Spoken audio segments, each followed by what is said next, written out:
But look, Fish Bam's doing the same thing they did last time, just slowly, or actually, sorry, the Chicken Champions have adopted the strategy. Fish Bam are doing it too. You can see they're getting 3 points there. So there's 2 teams who are just hanging out up top, no problem. All the other teams right now are contesting. Raven's Revenge has control of the of one of the other side. So every hill is occupied and full controlled by a team, not being contested. Everyone else is looking at the middle. Yeah, and it's actually working. The Chicken Champions are right behind the Little Whip Warriors right now. They're almost in the lead here. They just have to kind of hold it down. Honestly, the Little Whip Warriors have to identify what platform they're on and go take it. Well, this is what happened to them last time. They kind of had a good lead and then stalled out. You need a game plan when the middle platform goes, and you either need to stick to it or, depending on the score, be adaptive. Because right now, Chicken Champions, they're being fine. As long as somebody isn't controlling the middle, they're going to be able to have that lead, and you can send one person to just throw impulses down there over and over. Just be annoying from the top. Your Scissors. 6 Elans looking good on this other point, and now he's in the top 3. They weren't even close before, but just by slowly, consistently gaining points here, you can see they're breaking those thresholds slowly but surely, and Little Whip Warriors are no longer in the lead. Yeah, Little Whip Warriors actually unseated the Chicken Champions there from their control point. They're taking it over. They're trying to get it back, so that's a battle right now. But the Funky Fighters out of nowhere, middle hill, and all of a sudden, just like that, into first place, going to pass 700 in just a second. Nope, get pushed out, and now they're back in there. Tomoya going off right now. Llama and Co. down there and trying to push him out. And you can see they're contesting it over and over again, but they're not getting the points they saw last game, falling off the pace. Yep. They are slowly just battling for this number 1. Chicken Champs kind of overtake it now as well. The Fish Fam not too far either. Everyone's so close here in the top 4.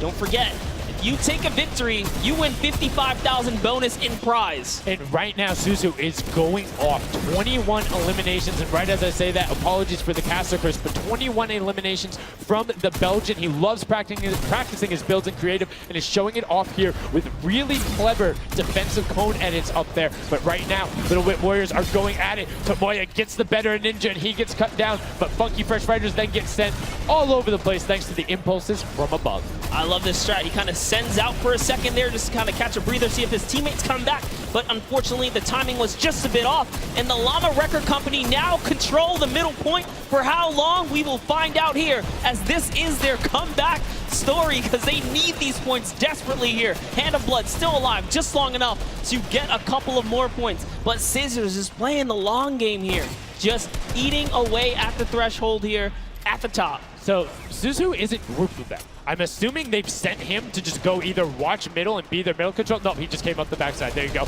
And just like go flying at people as the Cuddleku come up in a very well coordinated pinch. 3 from the side, and Scissors gets taken down, but the Funky Fresh, oh no! No, they got stopped. 1 point. Well, 1 point. Yo, so if you are the Fish Fam or Little Whip, right now you have to send somebody to stop them. If that Infinity Blade wielder gets out of spawn and goes anywhere for 1 second, they will win. Somebody has to deny him. It is all on Tomoya. Anywhere he goes, it doesn't have to be the one near him. If he touches the middle, a singular, uncontested second will be the victory for them. These are the final moments here, Sundown. Look at him. He's got a slight grin on his face. He wants to do it. Is this the point that he's going to make it? Here it goes. He takes his stake. He does miss. He's going back for it now. His team's up there. All he has to do is sweat just a couple of times. Can he win this trade? And he does not. And as you watch, check the points on the right-hand side. Nobody is climbing up by the 12s. And as they say that, Llama Record Co. gets the control there, but Little Whip contesting them right back. Funky Fresh Tomoya will be back and looking to find it, but the contention is going for the middle. Here's Tomoya. He knows just a second in there. Uncontested will be enough. Can he get it? Oh, no, he doesn't. He got knocked down. The impulse grenade at the second he landed knocks everyone out. No one's in there. Can he find it? And he does. That's it. His feet touch the ground. The impulse doesn't go off. Tomoya takes it for the Funky Fighters with some brilliant teamwork. What an intense endgame, too. Get taken out at 999 points. really anything can happen in those final moments. I'm telling you, I love the Sky Station Showdown. Can't wait for more people to start playing. And the Funky Fresh Fighter right there celebrating with his team. You can see them just so excited, so happy. Let's take a look at this final replay. Now again, we talked about it. The impulses being a great denial tool. Right there as the player goes down, sent back out, goes in, but misses the jump monster. He almost had the flashiest ending ever, just kind of diving in and wrapping it all up, but it was just good enough. Like you said, he only had to stay there for a bit, and even with the impulse bumping him out, that's it. And I mean, you saw the impulse explosions the second after going off. The team's doing everything they can, but it was not enough to shut down the Funky Fighters. Tomoya, Kutu, Huzi, Dracius, incredibly well done to take the second match of the first set at the Creative Finals. Yeah, you know what? I am a Funky Fighter rooter and supporter now. I'm rooting for them. Really? I can't really? do it. Okay, just gonna bandwagon right after. Yay, the next team who won. I'm their fan. But no, great performance coming out from them. And it's one thing we talked about, right? The adaptation that happens from match to match. Llama Rekiko was like, oh, we're gonna stick to our game plan. That didn't work out. Yeah, it really didn't in those end game situations. They really just kind of crept up and snuck and took the entire competition. They did, and they were able to make sure that they got time in the middle when Little Whip and that team weren't able to get there. Llama Rekiko and Little Whip were going at it constantly. Funky Fresh were just able to step there. Yep, and that's just kind of how it happens, you know? Now they find themselves one step closer to taking the Silver Llama for this set. Because remember, at the end of the day, these are just the games, but they have to take the entire set now. Now the pressure's on. The pressure is on, but the Funky Fighters have a little bit of pressure off of their shoulders because they know they got that top spot. And we have Pookie standing by on the top deck with the Pooks. What do you got for us?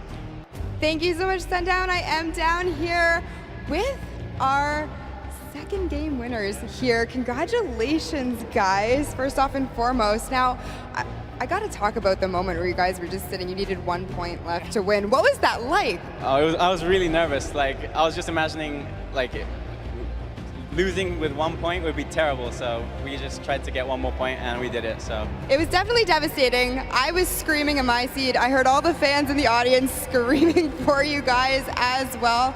So going into the next games, what do you guys think your strategy is going to be? Are you gonna keep doing what you're doing? Or are you gonna mix it up a little bit? I think doing what we're doing is fine because first game we got second place, second game we won. So yeah, we're gonna try and do the same thing and hopefully win again. And hopefully have more than a 1 point buffer, right? Yep, yeah, definitely. For sure. Now, just coming over here to you, what has it been like to be here at the Fortnite World Creative Cup, just playing in front of this audience, you know, hearing everybody cheer for you guys to win? What is that like? It's fun. That's the only thing I can think of. It's fun to compete against everyone else, meet your teammates, and just have fun. Yeah, and have you guys had a chance to play together before? Is this your first time playing together as a team? I don't hear it, sorry. Is it your first time playing together as a team? Yeah, it's the first time. Well, you guys definitely make it look super easy. Thank you all so much for being here and talking to you. I'm gonna let you get your synergy back together. Sundown and Monster, back to you up at the desk. Thank you so much, Pookie, and the Funky Fresh Fighters. I mean, their game plan has been solid. Second place, first place. Now, I understand why you might want to bandwagon a little bit, but I'm still gonna hang out with my Llama Rekiko. But I want to talk about the changes we saw from match 1 to match 2 in terms of gameplay, and was it what you expected? Definitely not what I expected. I thought Gotaga's team was going to come out here and crush it right behind the Fish Fam, but as you can see, huge upsets. Anything can kind of go either which way, and I mean, talk about like kind of beginner's luck or something like that. You just put a team together. They didn't practice. They're just coming out here and wiping players up, so a lot of talented players here at the Creative Finals. I mean, Tomoya talked about it. He was like, hey, when I pick my team, very confident there with their death run ability. Want to see what they do in the elimination race during World Run, but doing incredibly well so far at Sky Station. That's going to be a confidence booster because if you can get the Silver Llama there and you're confident in your ability on the World Run, you're set. Yeah, you're just one step closer. So with the first place and the second place, they're clearly having a good set so far here at the Sky Station Showdown. Yeah, it's been very well done from them, but it's still anybody's game. Don't forget, the winner of the Silver Llama is the one who has accumulated the most prize money across, which equates roughly to placements, but you don't get punished if you're placing in that bottom half. 4th through 8th, all receiving the same amount of prize money in each one of the matches. Yes, everyone is a winner. So you really have to fight till the end, regardless if you're in the lead or not. This is why these guys are going for it, because this is life-changing prize money on the line. And I mean, we've seen the difference, 10 seconds in that center circle, 120 right there. It makes a huge difference, but enough of us breaking it down. We're gonna throw it outside to Bala, because